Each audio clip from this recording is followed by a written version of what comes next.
Bismillahirrahmanirrahim. Assalamualaikum warahmatullahi wabarakatuh. Perkenalkan, saya Umi. Saya Mami. Saya istri-istrinya dari Babe Aldo. Nih, kita di sini lagi mau bikin suatu program yang namanya Madu 3 ya. Madu 3 ini yang nanti akan selalu ada di channel Kopi Babe Aldo. Jadi di sini insya Allah kita niatkan program ini adalah untuk dakwah. Dalam kehidupan kita kan sering ada permasalahan, ada pertanyaan-pertanyaan yang kita bingung nih. Nah, di sini kita di program ini kita akan bertanya kepada Babe. Di sini program ini semua pertanyaan kita akan kita tanyakan kepada Babe tentang apapun permasalahan dalam kehidupan, mau di rumah tangga ataupun di luar rumah tangga kita. Tentang isu-isu yang lagi ada sekarang atau gimana gitu ya kan. Terus gimana kalau ada yang mau tanya? Terus kalau ada yang ingin bertanya, boleh tuh tulis di kolom komentar. Nah, iya, jadi nanti di next selanjutnya, video selanjutnya tuh kita bakal tanya ke Babe, pertanyaan teman-teman. Jadi pertanyaan teman-teman ini kan kita tanyakan juga ke Babe. Nih ada teman-teman yang penasaran nih tentang hal ini, coba Babe gimana pendapat Babe. Nah, seperti itu. Yuk sekarang kita ke Babe, yuk kita tanyain pertanyaan-pertanyaan yang kita penasaran nih gitu kan, penasaran gimana nih pendapatnya Babe. Yuk kita lanjut yuk bertanya ke Babe di dalam studio. Babe ngapain ya nanti? Kita lihat. Nggak ada kursi kayaknya di dalam, kita bawa sini. Siapa tahu Babe lagi konten, kita telepon dulu. Coba Babe. Oh iya, kita suruh masuk. Yuk. Ini bawa kursi mau ngapain lu berdua? Mau banyak bertanya nih sama Babe. Hah? Mau nanya-nanya, bawa kursi? Mau nanya-nanya? Iya. Wah, sekarang bawa kamera, ini program barunya itu ya? Iya. Ini program barunya ya, apa namanya? Nah itu yang mau ditanyain tuh. Kata Babe kita bikin program namanya Madu 3. Iya, Madu 3, kalian kan masih 2 gitu. Berarti ada kemungkinan nih. Ada kemungkinan. Masih penasaran kita nih, kenapa nama programnya itu? Madu 3 sebenarnya pemilihan kata Madu 3 itu karena biar gampang diingat aja kan, udah ada judul lagu gitu kan. Yang hai senangnya dalam hati itu, alhamdulillah ya. Jadi kalian udah mulai program pertama ini? Iya, program pertama. Doakan ya, Be. Insyaallah. Mudah-mudahan jadi dakwah. Amin. Dan ini juga buat mereka pasti boleh nanya juga itu kan? Iya, boleh ya. Nih gue berasa ujian ini. Gue berasa ujian. Tes gitu ya. Hah? Berasa dites. Iya, berasa dites gue. Nggak tahu ini tesnya tes apa nih. Udah lanjut dah. Ada pertanyaan lagi nggak? Tadi kan ada tanya tentang cuman ada isu-isu sekarang apa gitu. Iya, apa? Buat kalian tahu ya, gue nggak tahu pertanyaan mereka ini. Gue nggak tahu. Ya, dan memang lebih enak begitu supaya jawabannya itu uhui gitu. Kita masih penasaran sama ini loh, yang ada ribut-ribut masalah musik itu gimana sih Beb sebenarnya? Oh, yang menimpa Ustadz Adi Hidayat ya. Itu. Oh iya. Mudah-mudahan Ustadz Adi Hidayat umur panjang sehat walafiat. Jadi perbedaan pendapat para ulama itu sudah ada dari dulu gitu. Udah ada dari dulu. Cuman ulama-ulama dulu itu selain berilmu mereka berakhlak. Jadi mereka menyikapi perbedaan pendapat itu bukan dengan kayak yang sekarang ini sampai ada mengkafirkan. Ya, sampai ada yang mengkafirkan. Ustadz Adi Hidayat dikafirkan. Wah, dengan mudahnya mengkafirkannya. Gue jadi ingat satu peristiwa di Jakarta, tahun berapa itu, gue lupa tahunnya. Waktu itu Syekh Sudais, Imam Masjidil Haram, itu datang ke Jakarta, ke Istiqlal. Nah, sama-sama kita tahu bahwasanya Syekh Sudais itu kalau di sana itu kan mazhabnya bukan Syafi'i itu. Ya, beliau kalau ngimamin itu Fatihahnya pelan, Bismillahnya pelan, nggak jahar. Kalau di Indonesia kan Bismillahirrahmanirrahim itu dibaca keras. Kalau di sana kan nggak langsung Alhamdulillahirabbil alamin, ya kan gitu. Nah, kebetulan Syekh Sudais waktu itu diminta untuk jadi imam di Istiqlal waktu subuh. Gua nggak ikut pengajiannya, tapi gua pengen tahu nih Syekh Sudais waktu di Istiqlal subuh gimana. Itu gua seumur-umur baru itu deh sholat subuh jamaah di Istiqlal tuh. Itu gua kaget. Yang pertama gua kaget itu waktu Syekh Sudais baca Fatihah, Bismillahnya dikerasin sama dia. Itu kaget gue. Masya Allah ya. Beliau bukan bermadzhab Syafi'i, tapi karena beliau tahu di tempat ini, di negeri ini, di Istiqlal ini, orang-orang banyak bermadzhab Syafi'i, beliau meninggalkan mazhabnya untuk menghormati mazhab Syafi'i. Dan yang lebih topnya lagi, ada kunutnya subuhnya. Lebih kaget gue. Ya, biasanya kan subuh tuh ada yang nggak kunut, ada yang kunut ya. Kita kan termasuk yang kunut nih. Istiqlal kan termasuk yang kunut. Nah itu perbedaan pendapat para ulama-ulama yang memang ulama gitu. Nah yang baru-baru ini yang kadang-kadang usekan gitu. Jadi mungkin nggak dapat panggung, mungkin nggak dapat panggung. Jadi akhirnya mau cari nama, mau nyari panggung dengan cara begini gitu. Ya Ustaz Adi Hidayat siapa yang nggak tahu ya. Gue sama Ustaz Adi Hidayat, gue rasa nggak satu mazhab gitu. Ya enggak. Cuman Ustaz Adi Hidayat gue respect banget gitu. Beliau bukan orang yang suka menyalahkan yang lain gitu. Enggak. Beliau dengan pendapatnya. Nah kalau ulama yang sekarang ini kan pokoknya kalau nggak nyalain kan nggak enak dia. Mungkin ya, gue mengiranya kalau nggak gini nggak terkenal dia. Ya, jadi memang keterkenalan ini sebuah beban. Ya kan sampai siapa yang ngomong itu ya? Gue inget kalau pengen terkenal gampang, kencingin aja sumur Zam-Zam. Oh terkenal. Kalau berani kencingin sumur Zam-Zam, nah, artinya kemasyhuran ya, kepopuleran ya, popularitas itu godaan terbesar. Doain gue juga kan kadang-kadang yang gue takutin justru itu. Ya jadi jangan sampai kepopuleran gue ini justru untuk menjatuhkan ulama atau ustadz. Kalau gue ngomongin pejabat ya emang iya gitu. Gue nggak pernah minta maaf kalau gue ngomongin pejabat, enggak. Ini kita berbicara tentang ulama gitu. Kalau pejabat, apalagi kita sama-sama menganut paham demokrasi. Ya kalau pejabat di dalam sistem demokrasi boleh. Ya jadi gue sebetulnya melakukan yang boleh. Kalau sama ulama boleh dicek deh postingan-postingan gue, mana ada gue mencela ulama gitu ya, nggak sependapat ya, nggak mau gue, nggak mau, karena memang siapa gue gitu mau ngomongin ulama, apalagi kalau walaupun itu berbeda pendapat dengan ulama yang kita ikuti. Jadi gini, gue punya ulama yang gue ikuti, terus ada ulama lain yang nggak gue ikuti tapi ulama juga gitu. Nah di saat ulama sama ulama ini berbeda pendapat, kita pengikut ulama ini jangan ikut-ikutan gitu. Ya udah lu ikut yang ini tanpa harus mencela yang ini kan gitu. Ya, siapa kita? Kalau ulama sama ulama ya biarin. Nah itu apalagi kemarin gue sempat ngeliat itu ada penjelasan Ustaz Adi Hidayat. Mudah-mudahan beliau umur panjang sehat afiat. Dan usahakan itu, ini gue ngomong sama kalian nih, usahakan menyebut seseorang yang kalian hormati, yang kalian cintai, itu selalu diiringi dengan doa. Itu selalu itu. Ya kayak kita tadi ini nyebut Ustaz Adi Hidayat, itu mudah-mudahan beliau umur panjang sehat. Selalu itu iringi dengan doa supaya kita ada keterikatan kebaikan dengan mereka. Nah, pernah ada gua dengar ya beberapa hari yang lalu Ustaz Adi Hidayat menyebutkan bahwasanya justru yang mentahdir beliau ini, yang ngomongin beliau ini emang kuliah di sono, nggak tahu Mekah atau Madinah, tapi jurusannya bukan jurusan dakwah gitu. Jurusan apa gitu? Sampai Ustaz Adi Hidayat. Jadi gue rasa ini orang-orang yang pengen panggung gitu, pengen terkenal aja. BAJ masalah musik haram itu ya. Ya kalau gue mah musik-musikan aja. Tadi pas Babe cerita tentang Imam Masjidil Haram itu kan beliau mazhabnya tidak pakai kunut. Nah tapi di situ berarti beliau belajar baca kunut, berarti kan beliau belajar dengan mazhab lain gitu. Minta maaf gue. Kalau sudah kelas ulama, ya kayak Ustaz Adi Hidayat nih, Ustaz Adi Hidayat, Ustaz Abdul Somad, Gus Koyum, ulama-ulama kita mudah-mudahan beliau umur panjang sehat afiat. Beliau mengikuti mazhab, umpamanya Ustaz Abdul Somad mengikuti mazhab Syafi'i, bukan berarti beliau nggak tahu mazhab Hambali, mazhab Hanafi. Ini sekelas ulama, bukan kita. Iya kita belajar Syafi'i belum habis-habis sampai sekarang. Iya Syafi'i aja belum habis-habis kita. Iya. Kalau kelas ulama mereka menguasai fikih 4 mazhab.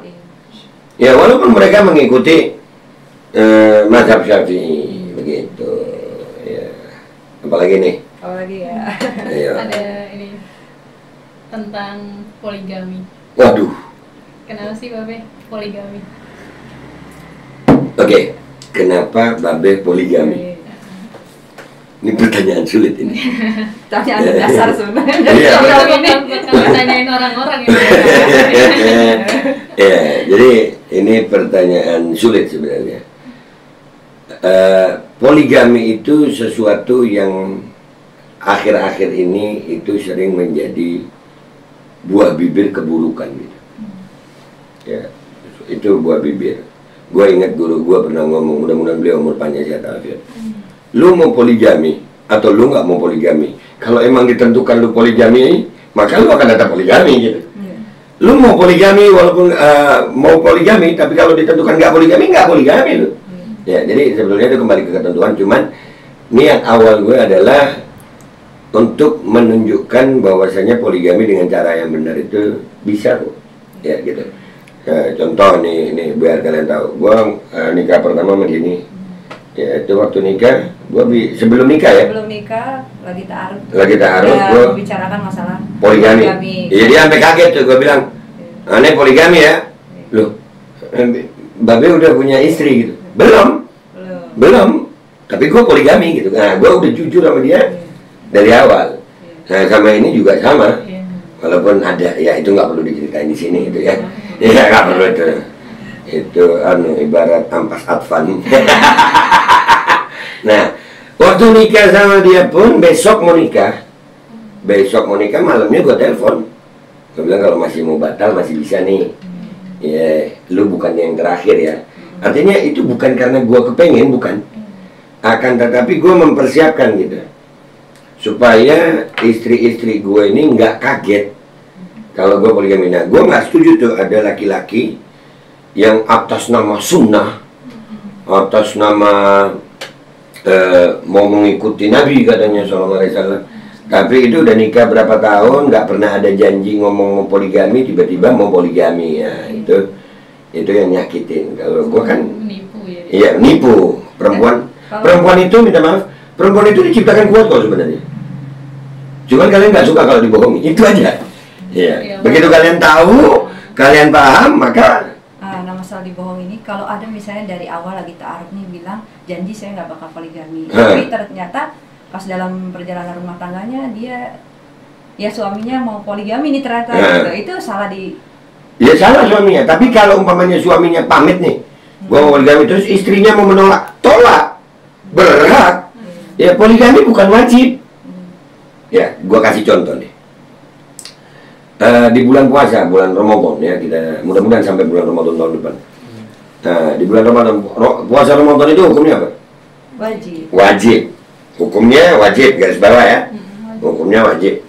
Nah, kalau ada orang sakit, boleh nggak puasa? Boleh. Kalau ada orang bepergian, boleh. Orang hamil, orang menyusui, boleh.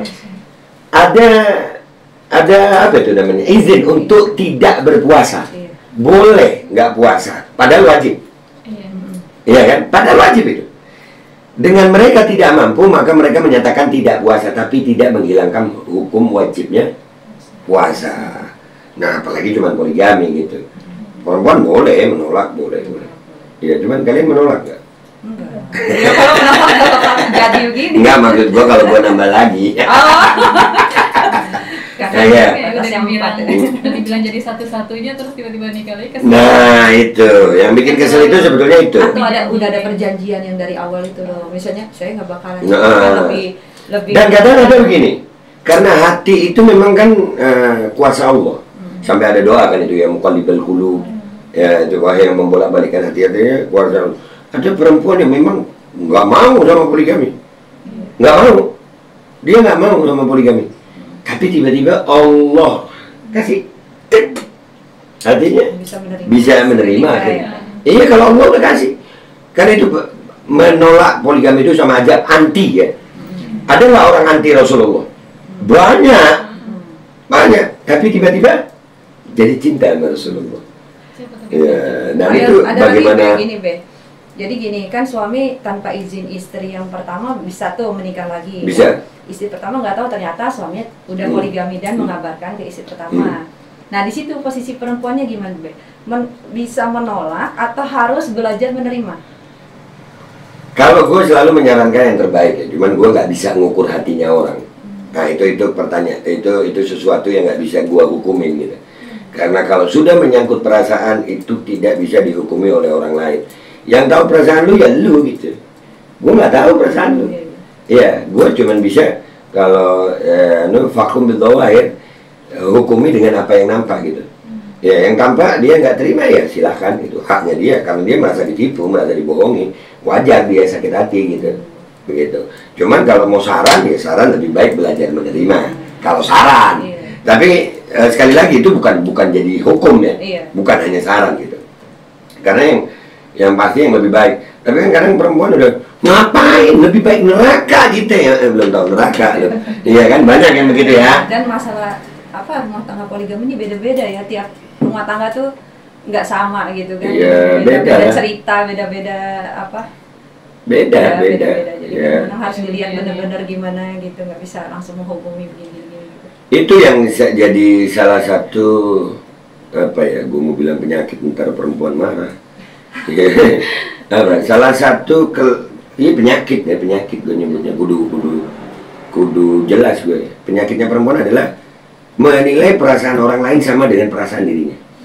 Nah itu makanya perempuan kalau bermasalah terus curhat sama perempuan lain hancur gitu. Iya. Gue kalau jadi lu. Nah, jadi dia menilai perasaan orang itu sama kayak dia. Ya berapa kali kalian nemuin kan? Mana ada perempuan yang mampu? Lu nggak mampu. Jangan bilang perempuan mana ada yang mampu. Nggak perlu begitu gitu. Nggak apa-apa kok, nggak mampu tuh nggak apa-apa. Nggak apa-apa. Bilang aja lu gitu. Jangan bilang mana ada perempuan yang ada kok. Ya kan ada. Nah itu salah satu penyakitnya perempuan, menghukumi perasaan orang lain seperti perasaan dirinya. Nah, itu yang kalian harus jaga itu. Ya lu harus ngelihat perasaan orang, lu harus ngelihat perasaan kakak lu harus ngelihat perasaan adik lu. Masing-masing saling menghargai perasaan. Ya. Dan memang yang hebat itu kalian, bukan gue. Ya, yang hebat kalian, doain istiqomah ya guys. Yang hebat kalian, karena kalian itu kalau dalam bahasa Maduranya itu against all odds. Khawarigul ada, di luar dari kebiasaan, di luar dari kebanyakan orang. Ya. Orang banyak bingung ngelihat kalian bisa begini, itu banyak yang bingung. Karena hanya saja mereka tidak mengenal perasaan kalian. Mereka tidak melihat apa yang kalian lihat, mereka tidak memikirkan apa yang kalian pikirkan, mereka tidak merasakan apa yang kalian rasakan. Sehingga mereka itu kayak, mana mungkin gitu. Begitu. Ini tadi dari masalah musik ke masalah ini nih. Jadi ini kayaknya memang pas banget ini Madu Tiga. Ya, lanjut deh pertanyaan deh. Jadi gini, kita sebagai perempuan yang ngomong dulu ya. Jadi gini, perempuan itu mungkin ngomong nggak mungkin kan, nggak bisa. Sebenarnya nggak mungkin nggak merasakan sakit. Nah itu benar kalau kata-kata gitu pasti merasakan sakit sama. Kalau bisa enggaknya kita menerima rasa sakit itu beda tiap orang. Jadi rasa sakit itu pasti ada karena itu. Kalau itu masalahnya, kalau itu masalahnya rasa sakit, emang yang nggak poligami nggak sakit? Nah itu juga. Ya kan sama aja berarti. Ya, sama aja. Sama. Permasalahan hidup, lu ngomong gini ya, gue pernah bilang nih, bentar ada ayat Qur'annya nih. Allah bilang di dalam Al-Qur'an, "Alladzi khalaqal mauta wal hayata liyabluwakum ayyukum ahsanu amala." Zat yang telah menciptakan hidup, menciptakan mati, menciptakan hidup, Allah ya. Ini alladzi khalaqal mauta, zat yang menciptakan mati, wal hayata dan kehidupan. Liyabluwakum, untuk apa? Untuk menguji kalian. Yang namanya ujian itu masalah. Enggak. Ujian masalah, jadi mau jadi siapapun tuh. Laki masalah, perempuan masalah, besar masalah, kecil masalah, anak masalah, remaja masalah, dewasa masalah, orang tua masalah, sekolah masalah, nggak sekolah masalah. Ya, mana yang nggak masalah? Rakyat masalah, pejabat masalah, jomblo masalah. Sorry kameramen. Jomblo masalah, punya istri satu masalah, punya istri dua masalah, punya istri tiga masalah, punya istri empat masalah. Sama-sama punya masalahnya, mending empat lah bini gue ya. Tapi cuman caranya kita gimana belajar. Dan Allah memberikan kok cara penyelesaiannya. Kadang-kadang yang buat kita sakit itu karena kita nggak ngikutin Allah. Begitu. Lagi ya. Terlalu cinta dunia. Apa? Itu hati udah penuh sama dunia jadi sakit. Nah itu yang bikin kita. Gue sering bilang sama kakak lu nih sebelum sama lu ya. Dulu sering gue tinggal sih. Ya sering gue tinggal. Gue cuma bilang sama dia tuh, yang sabar, dunia bentar. Ya dunia sebentar doang, bentar doang. Dunia sebentar doang, dia nggak apa-apa lu sakit ya. Dunia sebentar, selalu gue bilang begitu. Bukan gue nggak tahu dia sakit, gue tahu. Dan gue sebagai suami di saat mereka sakit ya, gue harus menguatkan gitu. Jangan pas mereka sakit malah gue tambahin, rasain. Nggak kan gitu. Jadi nggak ada kekuatan melebihi kekuatan iman. Ya nggak ada. Alladzina amanu wa tatma'innu qulubuhum bidzikrillah. Orang yang beriman itu tenang hatinya karena mengingat Allah. Ala bidzikrillah tatma'innul qulub. Hanya dengan mengingat Allah hati menjadi tenang. Jadi apapun masalah kalian nih, kalau ada Allah di situ tenang. Tenang, bahkan menyambut kematian dengan bahagia kalian. Kalau orang beriman. Ya, kalau dengan iman mati aja bahagia gitu. Ya kan berapa banyak kita mendengarkan sejarah tercatat, insya Allah termasuk keluarga-keluarga kita yang udah duluan nih. Mudah-mudahan beliau husnul khatimah. Ya, mereka meninggal dengan apa? Senyum. Ya kan? Berarti kan itu dengan apa itu? Dengan bahagia gitu, tenang. Ya, kita kan selalu itu minta mati dengan tenang ya, husnul khatimah. Jadi kalau mati aja bisa dengan tenang, kalau kita pakai iman, apalagi cuma dunia. Sakit-sakit dulu. Ya di dunia nih sakit-sakit, capek-capek. Bentar ini. Nah, lu bayangin ntar di akhirat selamanya. Selamanya gitu kan. Sekarang lu mau sakit. Iya. Kalau nuntut bahagia di tempat yang fana itu kayaknya aduh, mending yang kekal. Dan nggak lu tuntut juga. Nggak lu tuntut juga bakal datang. Iya jadi. Nggak ada. Gue mau nanya nih, ada nggak orang di dunia ini yang hidupnya sumpah terus? Enggak. Atau bahagia terus? Enggak ada. Dan jadi ngapain kita bingung gitu? Iya. Ya udah kalau lu lagi bahagia, siap-siap habis gini sedih. Iya. Kalau lagi sedih, iya, ya tenang lu habis gini bahagia. Selama lu punya iman, insya Allah khair. Baik gitu. Iya. Alhamdulillah. Iya. Jadi ini hukum musik sampai nggak tahu gitu. Pasti yang lain lagi yang nonton lebih banyak nih poligami gimana? Oke. Karena kan ini program ada 3 judulnya Be. Iya. Pindah ke poligami.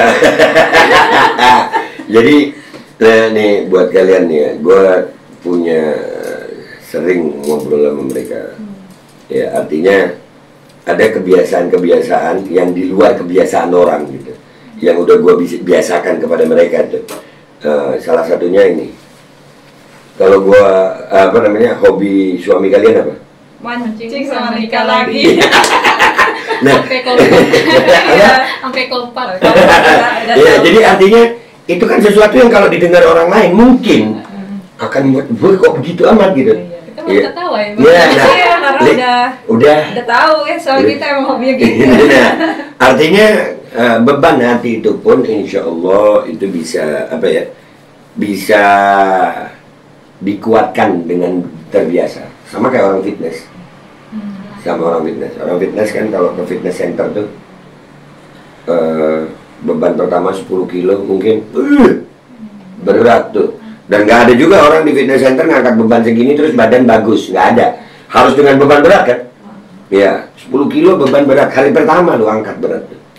Hari kedua lu angkat lagi, beratnya tetap 10 kilo tapi bebannya berkurang. Iya, agak entengan. Agak entengan, udah entengan. Seminggu mungkin udah enteng itu. Padahal beratnya tetap 10 kilo. Tapi fisik kita makin kuat. Nah, jadi dengan kebiasaan-kebiasaan yang seperti ini itu menjadi latihan gitu buat kalian. Insya Allah bisa menguatkan hati. Dan Bib yang Beh. Iya, udah ini. Mereka doang. Jadi kalau ada yang manggil gue itu gue nikahin kalau perempuan. Jadi ya kasihannya gini di luar sana ada perempuan yang nggak mau poligami, tapi suaminya selingkuh di sana sini. Nah itu jadi sebenarnya gimana gitu? Iya, jadi itu sebenarnya permasalahan yang membuat apa ya? Karena nggak ada iman juga gitu. Ya, gue di saat gue mau menikah lagi, gue nggak pernah merasa itu selingkuh. Karena gue ngomong. Karena untuk ibadah kan nikah untuk dan gue ngomong gitu, nggak bukan yang harus ngebohongin elu gitu. Mungkin ada tuh yang perempuannya kekeh nggak mau poligami. Nah, ya udah. Tapi suaminya. Ya sudah, mudah-mudahan dapat hidayah gitu. Ini kan dinikahin aja. Gitu ya. Kalau gue melihatnya gini ya, udahlah tunggu boleh tutup. Sama ada suaminya kurang bisa ngedidik. Gue sering bilang begini, gue kalau udah nggak sanggup ya gue lepasin gitu, daripada gue beban nanti di akhirat. Ya makanya kalau soalnya di saat gue mengucapkan gabil tu tazwijah wa nikahaha bil mahril madhkur, itu gue ngambil janji sama Allah gitu.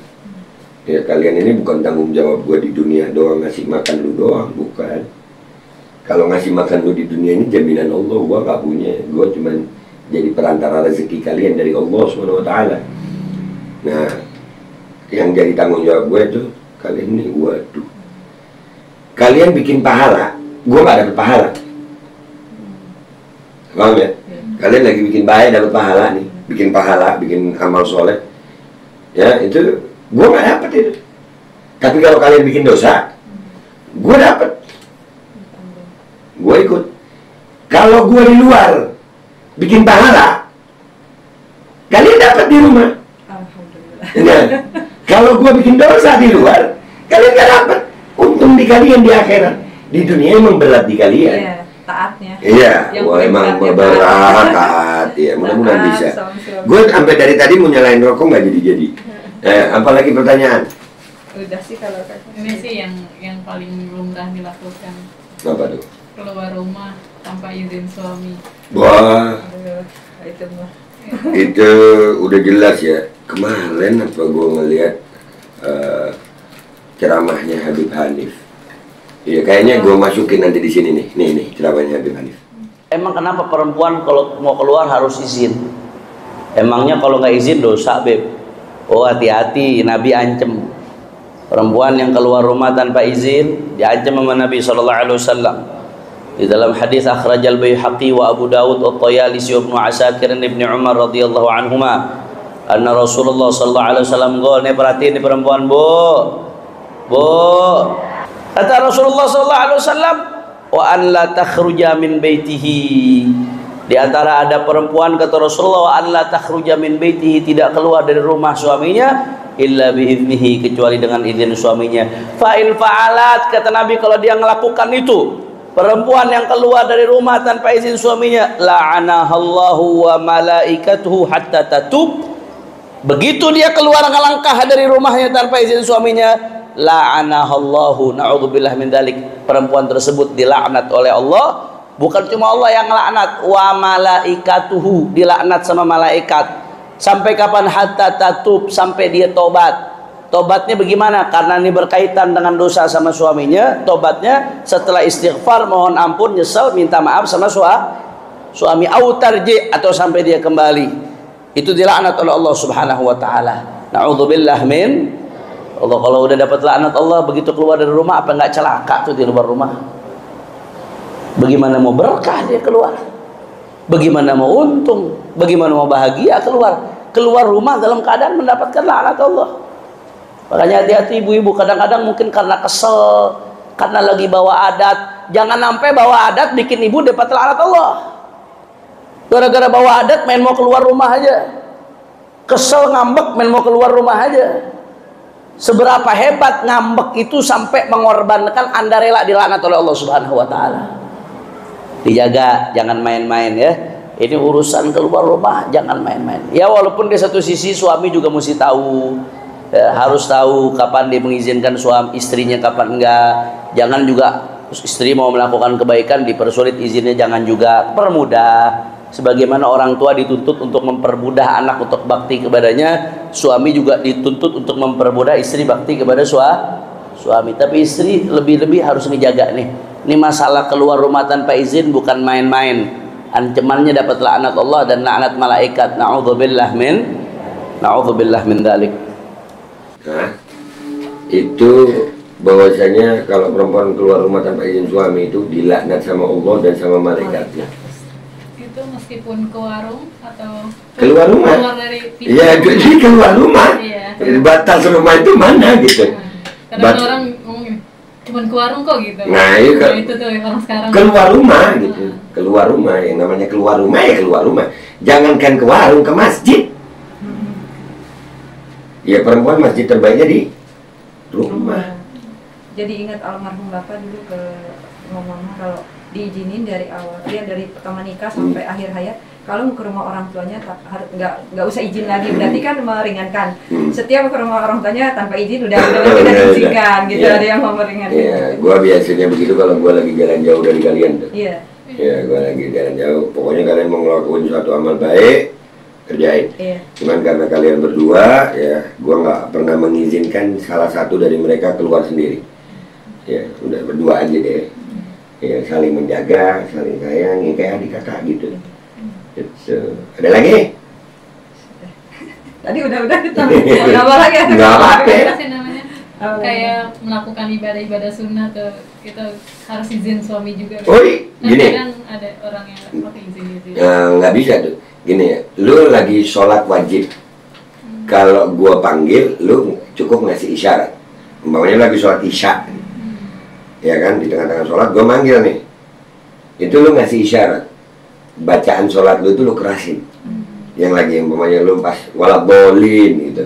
Itu lu kerasin. Oh, gua tahu lu lagi sholat. Tapi kalau lu lagi sholat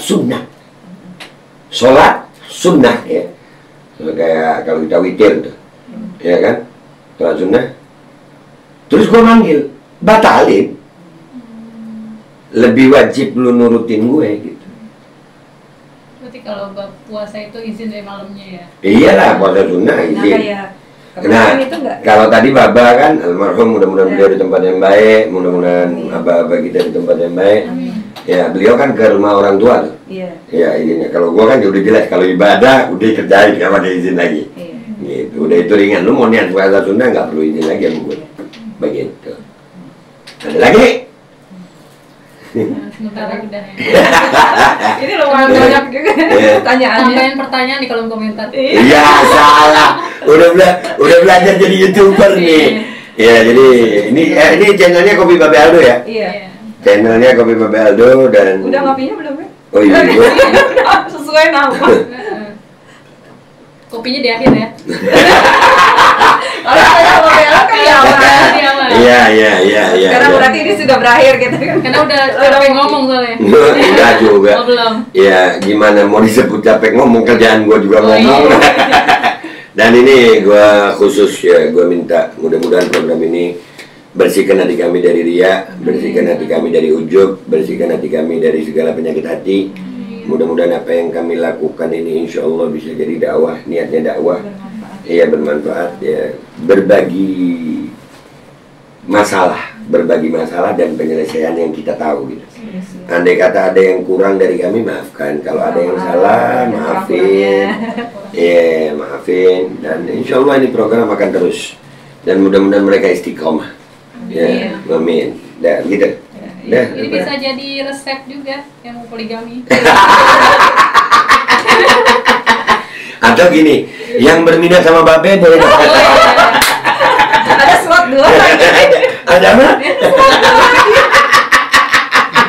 Ini mumpung yang masih pada jomblo kan bisa jadi resep gitu. Iya. Biar nggak menipu perempuan. Iya. Udah tahu nih cara-caranya gitu. Iya dah, gue iya aja. Ya udah ya, pamit dah. Kalian penutupan. Penutupan dah, pamit. Ayo dah. Penutupan. Mereka nggak ngerti caranya penutupan ya. Udah gue yang nutup ya. Kita ada aja deh. Intinya insya Allah program ini akan terus berjalan. Kalian tetap pantengin ini. Jangan lupa subscribe, like, and comment. Dan jangan lupa di-share. Insya Allah kita ketemu lagi di episode berikutnya di Kopi Babe Aldo program Madu 3. Wassalamualaikum warahmatullahi wabarakatuh.